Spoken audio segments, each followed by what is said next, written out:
कि encounter in Jammu and Kashmir Sopore 3 militants killed. Security forces launch a cordon and search operation at Pathshir in Sapora area. ਹੁਣ ਇਸੇ ਹਾਲਾਤ ਚੱਲਦੇ हैं महबूबा refers to Afghanistan situation to ask government to restore Jammu and Kashmir special status. Draws flag. ਇਹ ਉਹਨਾਂ ਦਾ People's Alliance for Gupkar Declaration PAGD ਉਹਨੂੰ ਕਹਿੰਦੇ ਨੇ। ਉਹਨਾਂ ਨੇ ਇਹ ਕਿਹਾ ਕਿ ਵੀ ਰੀਸਟੋਰ ਕਰੋ ਸਿਚੁਏਸ਼ਨ 5 ਅਗਸਤ 2019 ਤੋਂ ਪਹਿਲਾਂ ਵਾਲੀ ਔਰ ਉਹਨਾਂ ਨੇ ਸੈਂਟਰ ਗਵਰਨਮੈਂਟ ਨੂੰ ਵਾਰਨ ਕੀਤਾ ਕਿ ਜਿਹੜੀ ਅੱਜ current graveyard silence in Jammu and Kashmir ਹੈ ਇਹਨੂੰ ਇਹ ਨਾ ਕੰਸਟਿਊ ਕਰੋ ਜਾਂ ਇਹ ਅੰਦਾਜ਼ਾ ਨਾ ਜਾਂ ਇਹਨੂੰ ਇਹ ਨਾ ਸਮਝੋ ਕਿ ਭਾਈ ਇਹ ਪੀਸ ਹੋ ਗਈ ਅਮਨ ਹੋ ਗਿਆ। ਦਰਸ਼ਕੋ ਬ੍ਰੇਕ ਤੋਂ ਬਾਅਦ ਤੁਹਾਡਾ ਸਭ ਦਾ ਭਰਪੂਰ ਸਵਾਗਤ ਹੈ। ਸੋ ਐਂਡ ਵਾਲੇ ਸੈਕਸ਼ਨ ਦੇ ਵਿੱਚ ਵੀਅਰਸ ਆਪਾਂ ਗੱਲਬਾਤ ਕਰਨ ਜਾ ਰਹੇ ਹਾਂ ਕਿ ਕਸ਼ਮੀਰੀ ਲੀਡਰਾਂ ਦੀ ਜਥੇਬੰਦੀ ਗੁਪਕਰ ਅਲਾਇੰਸ ਨੇ ਕਿਹਾ ਹੈ ਕਿ ਕਸ਼ਮੀਰ ਵਿੱਚ ਕਬਰਸਤਾਨ ਵਰਗੀ ਜਿਹੜੀ ਸ਼ਾਂਤੀ ਦਾ ਮਤਲਬ ਇਹ ਨਹੀਂ ਹੈ ਕਿ ਉੱਥੇ ਹਾਲਾਤ ਜਿਹੜੇ ਨੇ ਆਮ ਵਰਗੇ ਨੇ। ਸੋ ਇਸ ਬਾਰੇ ਆਪਾਂ ਗੱਲਬਾਤ ਕਰਨ ਜਾ ਰਹੇ ਹਾਂ। ਸੋ ਅਸੀਂ ਚਾਹਾਂਗੇ ਕਿ ਤੁਸੀਂ ਇਸੇ ਤਰ੍ਹਾਂ ਬਣੇ ਰਹਿਣਾ। ਦੇਖਣ ਸੁਣਨ ਲਈ ਅਨਲਿਖਣ ਲਈ ਤੁਹਾਡਾ ਸਭ ਦਾ ਬਹੁਤ ਬਹੁਤ ਸ਼ੁਕਰੀਆ ਜੀ। ਰਾਜ ਸਾਹਿਬ ਕੀ ਵਿਚਾਰਾਂ ਨੇ? ਦੇਖੋ ਜਦੋਂ ਦਾ ਤਾਲਿਬਾਨ ਨੇ ਕੰਪਲੀਟ ਟੇਕ ਓਵਰ ਕੀਤਾ ਅਫਗਾਨਿਸਤਾਨ ਨੂੰ ਫਾਲ ਆਫ ਕਾਬਲ ਤੋਂ ਬਾਅਦ, ਜਿੱਥੇ ਕਸ਼ਮੀਰ ਵਾਦੀ ਦੇ ਵਿੱਚ ਇੱਕ ਹੋਪ ਜਾਗੀ ਹੈ ਜੀ ਦੋਨੋਂ ਪਾਸਿਓਂ। ਜਿਹੜੇ ਪੋਲੀਟੀਕਲ ਲੋਕ ਨੇ ਉਹਨਾਂ ਚੋਂ ਮਹਿਬੂਬਾ ਮੁਫਤੀ ਹੋਏ ਜਾਂ ਫਾਰੂਕ ਅਬਦੁੱਲਾ ਹੋਏ ਜਾਂ ਉਮਰ ਅਬਦੁੱਲਾ ਹੋਏ ਜਾਂ ਉਸ ਨਸਲ ਦੇ ਬਾਕੀ ਲੋਕ ਹੋਣ ਜਿਹੜੇ ਪ੍ਰੋ ਇੰਡੀਆ ਪਰ ਤਾਕਤ ਦੀ ਭੁੱਖ ਹੈ ਉਹਨਾਂ ਨੂੰ, ਉਹ ਸਮਝਦੇ ਨੇ ਵੀ ਇਸ ਓਪਰਚੁਨਿਟੀ ਚੋਂ ਹੁਣ ਮੇਬੀ ਇੰਡੀਅਨ ਗਵਰਨਮੈਂਟ ਜਿਹੜੀ ਹੈ ਉਹਨੂੰ ਲੱਗੇ ਕਿ ਵੀ ਇਹਨਾਂ ਨੂੰ ਗੁੱਡ ਹਿਊਮਰ 'ਚ ਰੱਖੋ, ਉਹ ਸੂਬੇ ਦਾ ਸਟੇਟਸ ਬਹਾਲ ਕਰ ਦੇਣ। ਹਾਲਾਂ ਮੰਗ ਤਾਂ ਉਹ ਆਰਟੀਕਲ 370 ਫਲਾਣੇ ਨੂੰ ਰੀਸਟੋਰ ਕਰਨ ਦੀ, ਪਰ ਉਹਨਾਂ ਦਾ ਇੰਨਾ ਕਿ ਸੂਬਾ ਬਣਾ ਕੇ ਇਲੈਕਸ਼ਨਾਂ ਕਰਾ ਦਿਓ।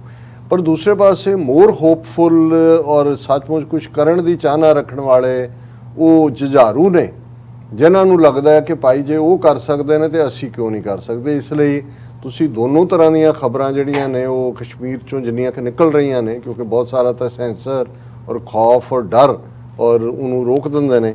ਇੱਕ ਪਾਸੇ ਤਾਂ ਅਸੀਂ ਜਦੋਂ ਇਹ ਖਬਰ ਦੇਖਦੇ ਹਾਂ ਕਿ encounter in Jammu and Kashmir Sopore 3 militants killed. Security forces launch a cordon and search operation at Pathshir in Sapora area. ਇਹਦਾ ਮਤਲਬ ਇਹ ਹੈ ਕਿ ਕਸ਼ਮੀਰ ਵਾਦੀ ਦੇ ਵਿੱਚ ਜਿਹੜੀ ਜੰਗਜੂ ਸਪਿਰਿਟ ਹੈ ਉਹ ਵਾਪਸ ਹੈ, ਉਹ ਚੈਲੰਜ ਕਰ ਰਹੇ ਨੇ। ਔਰ ਇਹਦੇ ਬਾਵਜੂਦ ਕਿ ਪਿਛਲੇ 2 ਸਾਲ ਤੋਂ ਜ਼ਿਆਦਾ ਵਕਤ ਤੋਂ 1 ਮਿਲੀਅਨ ਤੋਂ ਜ਼ਿਆਦਾ ਜਿਹੜੀ ਹੈ ਫੌਜ ਉੱਥੇ ਰੱਖੀ ਹੋਈ ਹੈ। ਹੁਣ ਇਸੇ ਹਾਲਾਤ ਚੱਲਦੇ हैं महबूबा refers to Afghanistan situation to ask government to restore Jammu and Kashmir special status. Draws flag. ਹਾਂਜੀ ਫਲੈਗ ਤਾਂ ਉਹ ਦੂਜੇ ਕਰਨ ਵਾਲੇ ਨੇ, ਪਰ ਉਹਨੇ ਕਿਹਾ ਜੀ ਆਹ ਦੇਖ ਲਓ ਅਫਗਾਨਿਸਤਾਨ 'ਚ ਕੀ ਹੈ, ਇਹਨੂੰ ਰੀਸਟੋਰ। ਉਹ ਹੁਣ ਉਹਨਾਂ ਦੀ ਜੁਝਾਰੂਆਂ ਦੀ ਸਟਰੈਂਥ ਨੂੰ ਆਪਣੇ ਲਈ ਵੀ ਇਸਤੇਮਾਲ ਕਰਨਾ ਚਾਹੁੰਦੇ ਨੇ ਕਿ ਭਾਈ ਦੇਖੋ ਜੇ ਇਹ ਨਾ ਹੋਇਆ ਤਾਂ ਗੱਲ ਉਸ ਪਾਸੇ ਜਾਏਗੀ। ਔਰ ਨਾਲ ਦੀ ਨਾਲ ਜਿਹੜੀ ਇੱਕ ਇਹਨਾਂ ਨੇ ਗਰੁੱਪ ਬਣਾਇਆ ਹੋਇਆ ਹੈ ਗੁਪਕਰ ਅਲਾਇੰਸ, ਉਹਨਾਂ ਦੀ ਅੱਜ ਸਟੇਟਮੈਂਟ, ਉਹਨਾਂ ਦੀ ਮੀਟਿੰਗ ਸੀ ਕੱਲ੍ਹ, ਔਰ ਉਹਦੇ 'ਚ ਉਹਨਾਂ ਨੇ ਕਿਹਾ don't construe graveyard silence in Jammu and Kashmir as normalcy Gupkar alliance. It demands an end to humiliating people that otherwise has dangerous consequences. ਉਹਨਾਂ ਨੇ ਕਿਹਾ ਵੀ ਜੇ ਇਹ ਉਹਨਾਂ ਦਾ people's alliance for Gupkar declaration PAGD ਉਹਨੂੰ ਕਹਿੰਦੇ ਨੇ, ਉਹਨਾਂ ਨੇ ਇਹ ਕਿਹਾ ਕਿ ਵੀ ਰੀਸਟੋਰ ਕਰੋ ਸਿਚੁਏਸ਼ਨ 5 ਅਗਸਤ 2019 ਤੋਂ ਪਹਿਲਾਂ ਵਾਲੀ ਔਰ ਉਹਨਾਂ ਨੇ ਸੈਂਟਰ ਗਵਰਨਮੈਂਟ ਨੂੰ ਵਾਰਨ ਕੀਤਾ ਕਿ ਜਿਹੜੀ ਅੱਜ current graveyard silence in Jammu and Kashmir ਹੈ ਇਹਨੂੰ ਇਹ ਨਾ ਕੰਸਟਿਊ ਕਰੋ ਜਾਂ ਇਹ ਅੰਦਾਜ਼ਾ ਨਾ ਜਾਂ ਇਹਨੂੰ ਇਹ ਨਾ ਸਮਝੋ ਕਿ ਭਾਈ ਇਹ ਪੀਸ ਹੋ ਗਈ ਅਮਨ ਹੋ ਗਿਆ।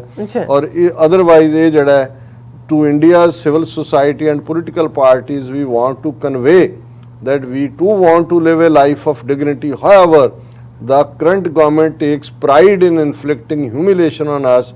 It is unacceptable to the people of Kashmir, Jammu and Ladakh, Gupkar Alliance spokesman M.Y. Tarigami said.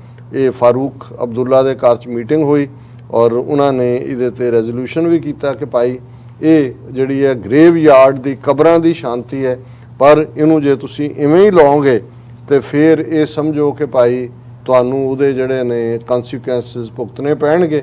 ਔਰ ਦੂਸਰੇ ਪਾਸੇ ਹੁਣ ਉਹਨਾਂ ਨੇ ਇਹਨੂੰ ਮੰਨਣਾ ਕੀ ਹੈ, ਮਹਿਬੂਬਾ ਮੁਫਤੀ ਨੂੰ ਹੀ ਉਹ ਕਹਿ ਰਹੇ ਨੇ Mehbooba indulging in politics of hatred after losing ground in. BJP ਕਹਿ ਰਹੀ ਹੈ ਕਿ ਜੀ ਦੇਖੋ ਇਹ ਤਾਂ ਹਿਟਡ ਪ੍ਰਸਾਰ ਰਹੀ ਹੈ। ਜੇ ਉਹ ਕਹਿ ਰਹੀ ਹੈ ਕਿ ਵੀ ਇਹ ਦੇ ਦਿਓ ਆਰਟੀਕਲ 370 ਔਰ 35A ਰੀਸਟੋਰ ਕਰ ਦਿਓ, ਅਦਰਵਾਈਜ਼ ਹਾਲਾਤ ਜਿਹੜੇ ਨੇ ਉਹ ਕਾਬੂ ਤੋਂ ਬਾਹਰ ਹੋਣਗੇ, ਤੇ ਉਹਨੂੰ ਹਿਟਡ ਦਾ ਨਾਂ ਦੇ ਰਹੇ ਨੇ। ਕੱਲੀ ਇਹ ਨਹੀਂ ਹੈ ਵੀ ਉਹਦੇ ਖਿਲਾਫ, ਅਸੀਂ ਦੇਖ ਰਹੇ ਹਾਂ ਕਿ ਕਿੰਨਿਆਂ ਦੇ ਖਿਲਾਫ ਸੈਡੀਸ਼ਨ ਚਾਰਜ, ਅਸਾਮ 'ਚ 8 ਬੰਦਿਆਂ ਦੇ ਖਿਲਾਫ ਸੈਡੀਸ਼ਨ ਚਾਰਜ, ਮੱਧ ਪ੍ਰਦੇਸ਼ 'ਚ, ਯੂਪੀ 'ਚ ਕੀ ਕਿ ਜੀ ਉਹ ਤਾਲਿਬਾਨ ਦੀ ਵਿਕਟਰੀ ਨੂੰ ਸੈਲੀਬ੍ਰੇਟ ਕਰ ਰਹੇ ਸੀ।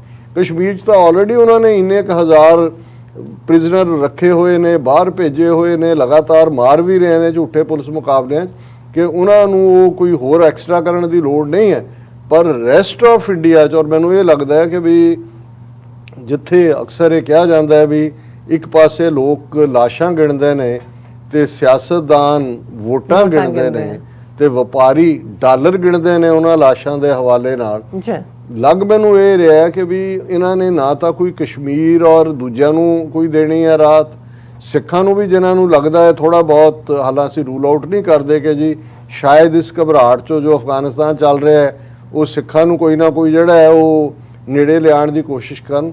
ਪਰ ਮੈਨੂੰ ਇਹ ਲੱਗਦਾ ਹੈ ਕਿ ਵੀ ਇਹ ਤਾਂ ਇਸ ਸਾਰੇ 'ਚੋਂ 2022 ਦੀਆਂ ਯੂਪੀ ਚੋਣਾਂ 'ਚ ਕਿਵੇਂ ਹਿੱਸੇ ਨੂੰ ਹੀ ਨਫ਼ਰਤ, ਅਫਗਾਨਿਸਤਾਨ ਦੀ ਆਪਣੀ ਡਿਫੀਟ ਨੂੰ ਐਂਟਾਈ ਮੁਸਲਿਮ ਬਣਾ ਕੇ ਭਾਰਤ ਦੇ ਮੁਸਲਮਾਨਾਂ ਨੂੰ, ਕਸ਼ਮੀਰੀਆਂ ਨੂੰ ਤਾਲਿਬਾਨ ਦਾ ਹਮਾਇਤੀ ਦੱਸ ਕੇ ਔਰ ਆਉਣ ਵਾਲੇ ਪੀਰੀਅਡ ਦੇ ਵਿੱਚ ਇਸ ਕਿਸਮ ਦਾ ਮਾਹੌਲ ਸਿਰਜਣਗੇ ਕਿ ਇਹ ਨਜ਼ਰ ਹੀ ਨਹੀਂ ਆਏਗਾ ਕਿ ਭਾਈ ਉੱਥੇ ਹਾਰੇ ਨੇ। ਲੱਗੇਗਾ ਕਿ ਜੀ ਜੋ ਵੀ ਭਾਰਤ ਦਾ ਮੁਸਲਮਾਨ ਹੈ, ਸਣੇ ਕਸ਼ਮੀਰੀ ਮੁਸਲਮਾਨ ਦੇ, ਇਹ ਸਾਰੇ ਤਾਲਿਬਾਨਾਂ ਦੇ ਹਮਾਇਤੀ ਨੇ ਔਰ ਇਹ ਸਾਰੇ ਪਾਕਿਸਤਾਨ ਦੇ ਸਪੋਰਟਰ ਨੇ, ਉਹਨਾਂ ਦੇ ਲਈ ਹਮਦਰਦੀ ਰੱਖਦੇ ਨੇ ਔਰ ਇਹਨਾਂ ਦੇ ਖਿਲਾਫ ਨਫ਼ਰਤ ਚੋਂ ਹੀ ਇਹ 2022 ਦੀ ਯੂਪੀ ਚੋਣ ਵੀ ਕੱਢਣਗੇ। ਔਰ ਜੇ ਇਹ ਕੰਟੀਨਿਊ ਰਿਹਾ ਅਫਗਾਨਿਸਤਾਨ 'ਚ ਕੀ ਅਨਫੋਲਡ ਹੁੰਦਾ ਹੈ, ਫਿਰ 2024 ਦੀ ਅਗਲੀ ਪਾਰਲੀਮੈਂਟ ਇਲੈਕਸ਼ਨ ਲਈ ਵੀ ਇਹੀ ਇਹਨਾਂ ਕੋਲ ਬਾਕੀ ਹਰ ਫਰੰਟ ਤੇ ਫੇਲ ਮੋਦੀ ਸਰਕਾਰ ਜੇ ਕੋਈ ਸੌਦਾ ਵੇਚ ਸਕਦੀ ਹੈ ਤੇ ਕਿਉਂਕਿ ਨਫ਼ਰਤ ਦੇ ਵਣਜਾਰੇ ਨੇ ਔਰ ਨਫ਼ਰਤ ਤੋਂ ਬਿਨਾਂ ਇਹਨਾਂ ਦੇ ਕੋਲ ਕੁਝ ਨਹੀਂ ਹੈ। ਜੀ ਡਾਕਟਰ ਸਾਹਿਬ, ਤੁਹਾਡਾ ਬਹੁਤ ਬਹੁਤ ਸ਼ੁਕਰੀਆ। ਤੁਸੀਂ ਆਪਣੇ ਵਿਚਾਰ ਸਾਡੇ ਦਰਸ਼ਕਾਂ ਨਾਲ ਸਾਂਝੇ ਕੀਤੇ। ਇਸ ਨਾਲ ਆਪਣੇ ਵਿਊਅਰਸ ਕੋਲ ਨੇ ਇਜਾਜ਼ਤ। ਵਿਊਅਰਸ, ਸਾਡੇ ਪ੍ਰੋਗਰਾਮ ਦਾ ਸਮਾਂ ਇੱਥੇ ਸਮਾਪਤ ਹੁੰਦਾ। ਤੁਸੀਂ ਆਪਣੀ ਰਾਏ ਤੇ ਸੁਝਾਅ ਸਾਨੂੰ ਭੇਜਣਾ ਭੁੱਲਣਾ। ਸਾਡੇ ਇਸ ਪਤੇ ਤੇ SOS@tv84.tv ਤੇ ਅਸੀਂ ਆਪਣਾ ਪ੍ਰੋਗਰਾਮ ਲੈ ਕੇ ਫਿਰ ਦੁਬਾਰਾ ਤੁਹਾਡੇ ਸਾਹਮਣੇ ਹੋਵਾਂਗੇ। ਤਦ ਤੱਕ ਲਈ ਮੈਨੂੰ ਤੇ ਆਪਣਾ ਸੁਣਾ ਗਿਆ ਦੋ ਦੇਖਦੇ ਰਹੋ TV84। ਬੁਲਾ ਦਿਓ ਫਤਿਹ। ਵਾਹਿਗੁਰੂ ਜੀ ਕਾ ਖਾਲਸਾ, ਵਾਹਿਗੁਰੂ ਜੀ ਕੀ ਫਤਿਹ। ਰੱਬ ਰਾਖਾ।